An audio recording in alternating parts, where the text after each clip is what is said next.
रघुनंदन रघुवर seven Raghupati चायन जय केतन जय केतन जय हय प्रापुन जय मिडतापुगने।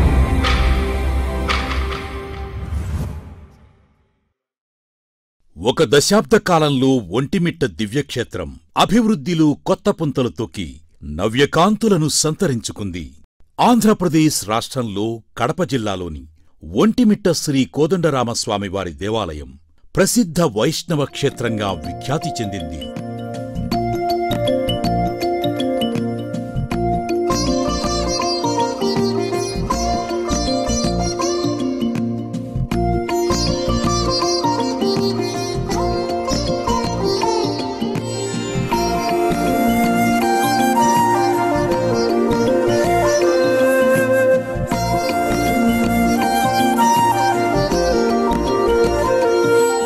త్రేతాయుగంలో శ్రీరామచంద్రుడు వనవాస సమయంలో సీతాలక్ష్మణులతో కలిసి ఒంటిమిట్ట ప్రాంతంలో సంచరించారని స్థల పురాణం ద్వారా తెలుస్తోంది.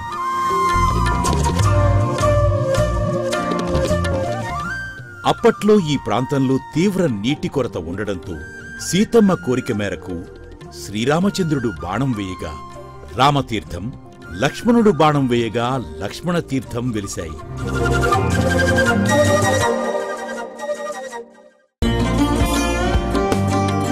శ్రీరామచంద్రుడు నడయాడిన ప్రాంతంలో జాంబవంతుడు ఏకశిలపై సీతారామ లక్ష్మణులను ఇక్కడ ప్రతిష్ఠించారు.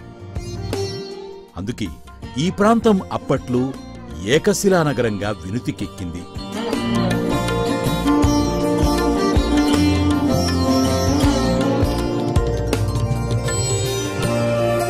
తదనంతర కాలంలో ఒంటోడు మిట్టడు అనే అన్నదమ్ములు దోపిడీలు చేస్తూ ఆభరణాలను ఇక్కడ గుహలు దాచేవారు. ఏకశిలపై వెలిసిన సీతారామలక్ష్మణులు వీరికి హితోపదేశం చేయడంతో ఒంటోడు మిట్టడు రామభక్తులుగా మారి శ్రీ కోదండరాముడికి గర్భాలయం, అంతరాలయం నిర్మించారు. నాటి నుండి ఏకశిలా నగరం ఒంటిమిట్టగా ప్రసిద్ధి చెందింది. అనంతర కాలంలో 11వ శతాబ్దం నుండి 16వ శతాబ్దం వరకు 6 శతాబ్దాల పాటు ఆలయ నిర్మాణం దశలవారీగా జరిగినట్లు శాసనాధారాలు తెలియజేస్తున్నాయి.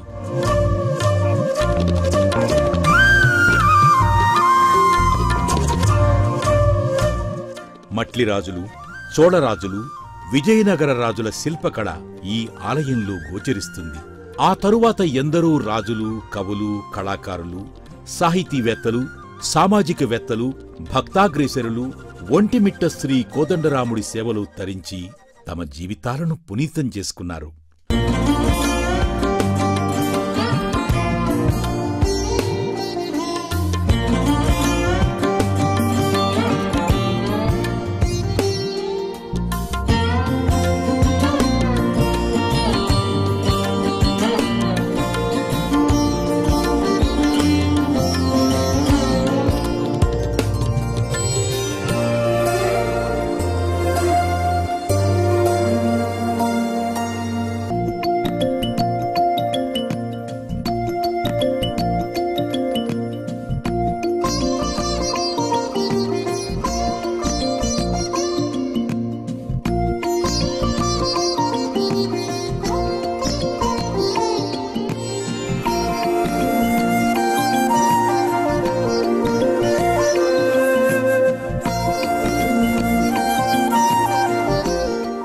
ఉమ్మడి ఆంధ్రప్రదేశ్ రాష్ట్రం విడిపోయి ప్రత్యేకంగా ఆంధ్రప్రదేశ్ రాష్ట్రం ఏర్పడిన అనంతరం 2015వ సంవత్సరం సెప్టెంబర్ 9వ తేదీ ఒంటిమిట్ట క్షేత్రం దేవాదాయ శాఖ ఆధీనం నుండి టీటీడీ పాలనా పరిధిలోకి చేరింది.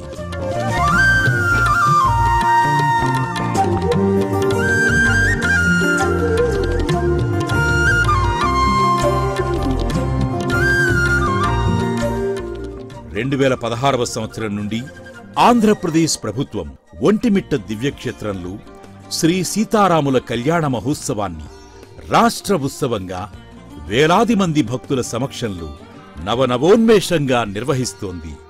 వైకుంఠే కనకాచలే యదుగిరౌ నారాయణాఖ్యాచలే ईशिनी ईश्वरीं सर्वभूतानां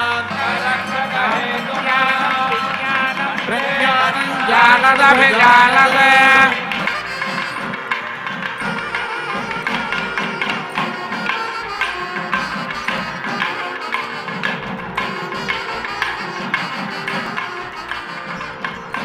दिवेव दक्षुराततं तद्विप्रासा विपन्यमोदा गृहागो सस्तैर्भरे। గత దశాబ్ద కాలంగా తిరుమల తిరుపతి దేవస్థానం ఒంటిమిట్ట క్షేత్ర పురాణ ప్రాభవం, చారిత్రక నేపథ్యం, స్థల పురాణం తదితర అంశాలను పరిగణలోకి తీసుకుని ఈ ప్రాచీనమైన దేవాలయాన్ని ఎంతగానో అభివృద్ధి చేసింది. ఒంటిమిట్ట క్షేత్రంలో 35 లక్షల రూపాయలతో అలంకార మండపాన్ని నిర్మించారు. స్వామివారి వాహన సేవలు అలంకార మండపం నుండి ప్రారంభమవుతాయి. ఇక పరిపాలనా భవనం కోసం 5 కోట్ల రూపాయలను కేటాయించింది ప్రభుత్వం. ఇందులో 9 ఏసీ గదులు, 1 సమావేశ మందిరంతో పాటు ఆలయ నిర్వహణ గదులను కేటాయించారు. అలాగే పుష్కరిణిని 70 లక్షల రూపాయలతో అధునాతనంగా నిర్మించి అందుబాటులోకి తీసుకువచ్చారు. పుష్కరిణి మధ్యలో ప్రత్యేకంగా అందంగా ఒక మండపాన్ని నిర్మించారు.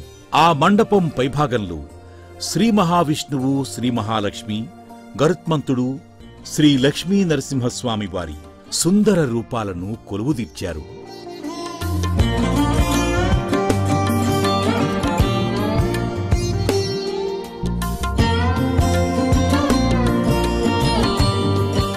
అలాగే పుష్కరిణి కుడివైపు భక్తులు దుస్తులు మార్చుకునేందుకు ప్రత్యేక ఏర్పాట్లు చేశారు. ఇక ఒంటిమిట్ట క్షేత్రంలో భక్తులకు అన్నప్రసాద వితరణను 2023వ సంవత్సరం జనవరి 1వ తేదీ నుండి ప్రారంభించారు. ఇందుకోసం ఆలయం ఎదురుగా ఉన్న పాత భవనాన్ని 15 లక్షల రూపాయలతో ఆధునీకరించి అందుబాటులోకి తీసుకువచ్చారు. ప్రతిరోజు ఉదయం 11:30 నుండి మధ్యాహ్నం 2 గంటల వరకు అన్నప్రసాద వితరణ జరుగుతుంది. ఈ అన్నప్రసాద వితరణలు అన్నం, సాంబార్, తాళింపు, రసం, మజ్జిగలను భక్తులకు అందజేస్తున్నారు. రోజుకు 500 నుండి 550 మంది భక్తులు, శని ఆదివారాలలో 800 మందికి పైగా భక్తులు అన్నప్రసాదం స్వీకరిస్తున్నారు. తిరుమల తిరుపతి దేవస్థానమునకు విరాళములు సమర్పించే భక్తుల కోసం అన్నదాన భవనంలో కెనరా బ్యాంక్ వారి సౌజన్యంతో కియోస్కో మిషన్ ఏర్పాటు చేశారు.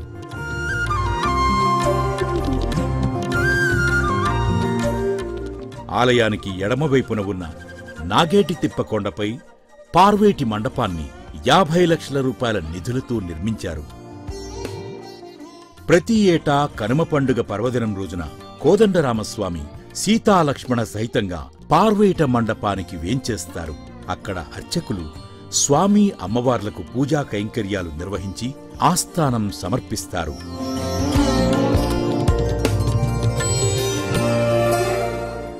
అదేవిధంగా ఆలయ సమీపంలోని శమీవృక్షం వద్ద ప్రతి ఏటా పార్వేట ఉత్సవాన్ని వేడుకగా నిర్వహిస్తారు.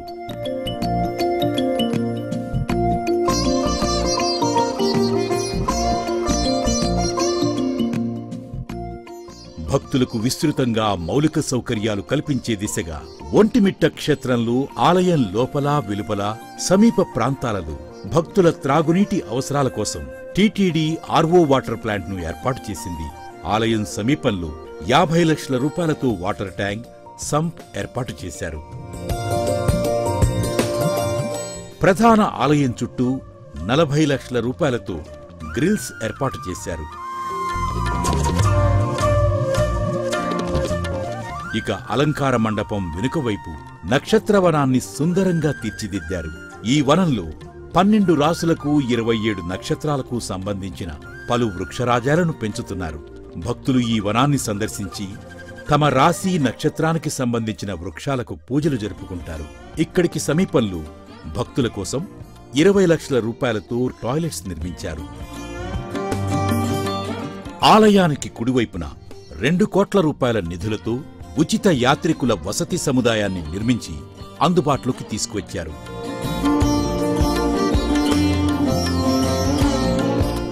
ఇందులో 12 లాకర్లను అందుబాటులోకి ఉంచడంతో పాటు త్రాగునీటి అవసరాల కోసం ఆర్ఓ వాటర్ ప్లాంట్, అలాగే భక్తుల కోసం 50 కుర్చీలు, సేదతీరేందుకు వీలుగా ఒక విశాలమైన హాల్ ఉన్నాయి.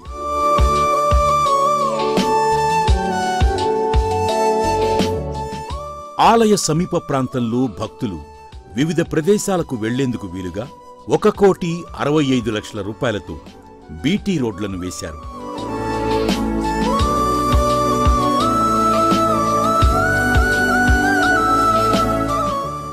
నాలుగు మాడవీధుల్లో స్వామివారి వాహన సేవలు జరిపేందుకు అనుగుణంగా 1 కోటి రూపాయలతో సీసీ రోడ్లను నిర్మించారు.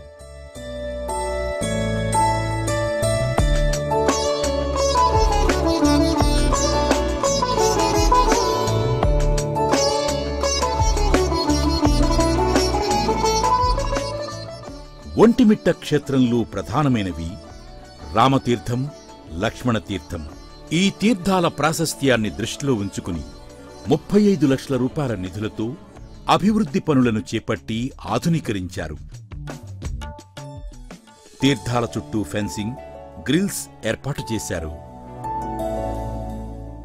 ఏకశిలా నగరంగా వినుతికెక్కిన ఒంటిమిట్ట క్షేత్రంలో 2016వ సంవత్సరం నుండి శ్రీ సీతారాముల కళ్యాణ మహోత్సవాన్ని రాష్ట్ర ఉత్సవంగా నిర్వహిస్తున్నారు. ఇందులో భాగంగా ఆలయ సమీపంలోని కళ్యాణ వేదిక ప్రాంగణాన్ని కోట్లాది రూపాయల నిధులతో టీటీడీ ఆధ్యాత్మికత ఉట్టిపడేలా తీర్చిదిద్దింది. ప్రధాన కళ్యాణ వేదికను 20 కోట్ల రూపాయల నిధులతో శోభాయమానంగా నిర్మించారు.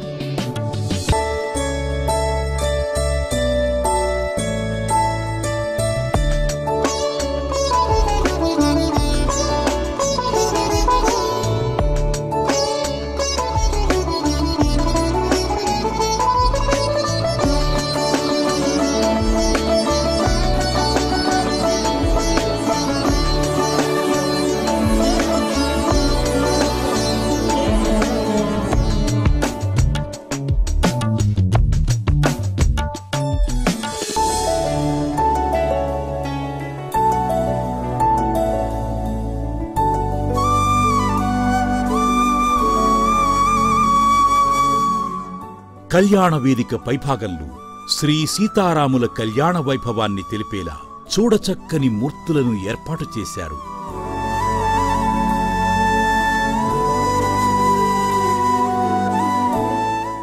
వేదిక ఇరువైపులా 8 సూట్ రూమ్లు అందుబాటులో ఉన్నాయి.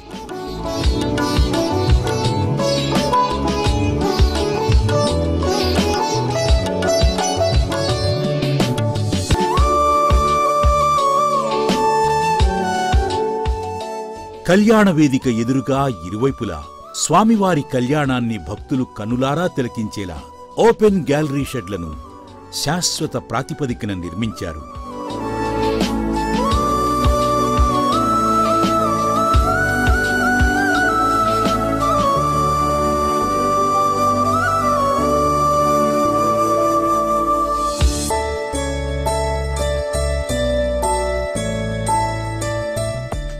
కళ్యాణ వేదికకు వెళ్లే 2 ప్రవేశ మార్గాల వద్ద 17 లక్షల రూపాయల నిధులతో ఫైబర్ స్వాగత తోరణాలను నిర్మించారు.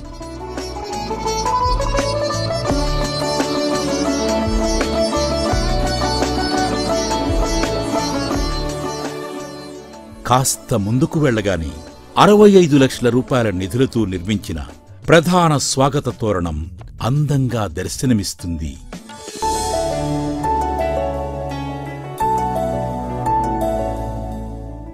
ఈ స్వాగత తోరణంపై సీతారాముల కళ్యాణ ఘట్టాలను తెలిపే చిత్రాలను ప్రత్యేకంగా తీర్చిదిద్దారు.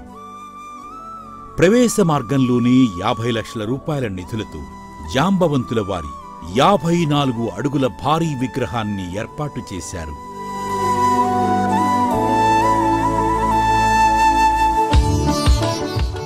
కళ్యాణ వేదిక ప్రాంగణం ముందు భాగంలో 1,98,00,000 రూపాయలతో ఓపెన్ గ్యాలరీ వద్ద 1,85,00,000 రూపాయలతో ఇంటర్లాకింగ్ ఫ్యాడర్స్ ను అమర్చారు.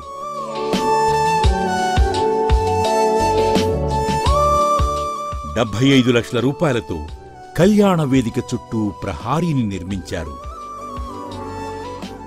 కళ్యాణ వేదిక వెనుక భాగంలో 1,55 లక్షల రూపాయల నిధులతో విఐపి కార్ పార్కింగ్ ఏర్పాటు చేశారు.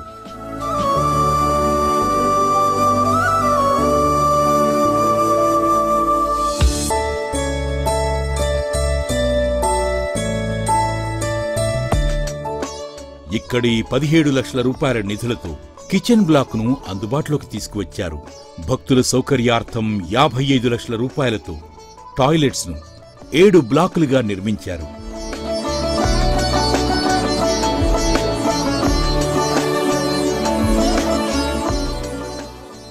ఔటర్ రింగ్ రోడ్ నిర్మాణాన్ని 65 లక్షల రూపాయలతో పూర్తి చేశారు. కళ్యాణ వేదిక ప్రాంగణంలో భక్తులు వెళ్లేందుకు వీలుగా 40 లక్షల రూపాయలతో బీటీ రోడ్లను నిర్మించారు.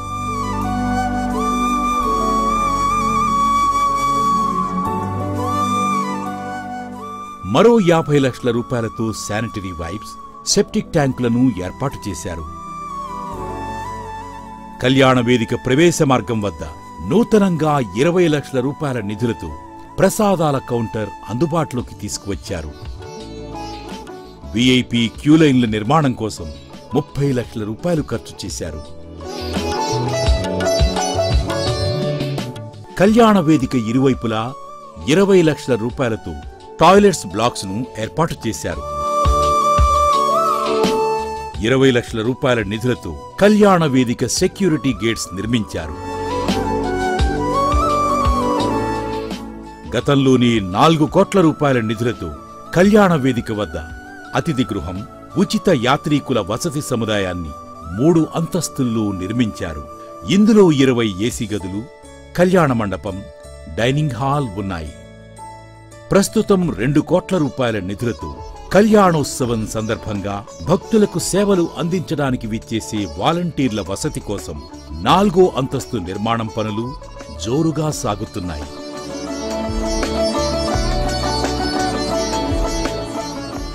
ఇక ప్రతి ఏటా శ్రీ సీతారాముల కళ్యాణోత్సవం జరిగి కళ్యాణ వేదిక ప్రాంగణం నిర్వహణ కోసం తిరుమల తిరుపతి దేవస్థానం 3 నుండి 5 కోట్ల రూపాయల నిధులను వెచ్చిస్తోంది.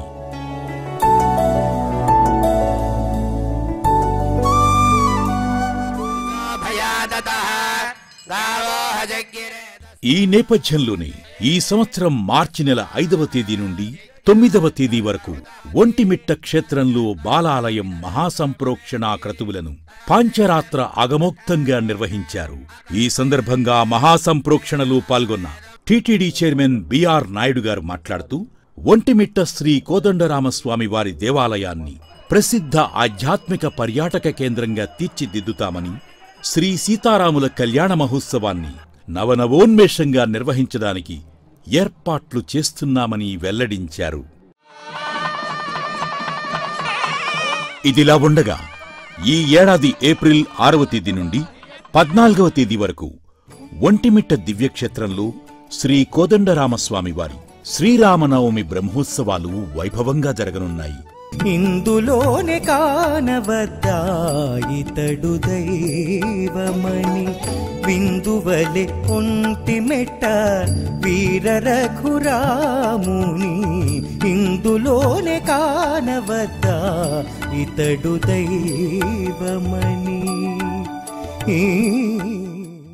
ఇందుకు 2 నెలల ముందు నుండే శ్రీరామనవమి బ్రహ్మోత్సవాలు, శ్రీ సీతారాముల కళ్యాణ మహోత్సవం నిర్వహణపై టీటీడీ ఈవో జె శ్యామలరావు గారు, అదనపు ఈవో సిహెచ్ వెంకయ్య చౌదరి గారు, జేఈఓ వి వీరబ్రహ్మంగార్లు పలుమార్లు ఒంటిమిట్ట క్షేత్రంలో పర్యటించారు.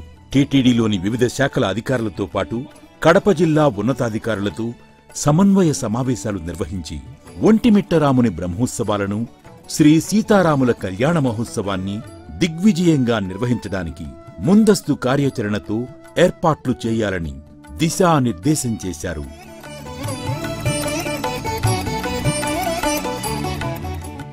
ఈ ఏడాది ఒంటిమిట్ట శ్రీ కోదండరామస్వామి వారి బ్రహ్మోత్సవాలలో భాగంగా నిర్వహించే వాహన సేవలను ప్రతిరోజు ఉదయం రాత్రి శ్రీ వెంకటేశ్వర భక్తి ఛానల్ ప్రత్యక్ష ప్రసారం చేయనుంది. అలాగే ఏప్రిల్ 11వ తేదీన జరిగే సీతారాముల కళ్యాణ మహోత్సవాన్ని ఎస్వీబీసీ ప్రత్యక్ష ప్రసారం ద్వారా భక్తులందరూ వీక్షించవచ్చు. ఇక భక్తుల సౌకర్యార్థం ఒంటిమిట్ట క్షేత్ర ప్రభావాన్ని ద్విగుణీకృతం చేసేలా ఉత్సవ ఏర్పాట్లను సమున్నతంగా నిర్వహిస్తున్న తిరుమల తిరుపతి దేవస్థానం శ్రీరామనవమి బ్రహ్మోత్సవాలకు అందరికీ ఆత్మీయ ఆహ్వానం పలుకుతోంది. రఘునందన రఘురఘునందన రఘువర సేవన రఘుపతి ఛాయన జయ కేతన జయ జయ కేతన జయ హయ ప్రాపున జయ మిడతాపుగనే.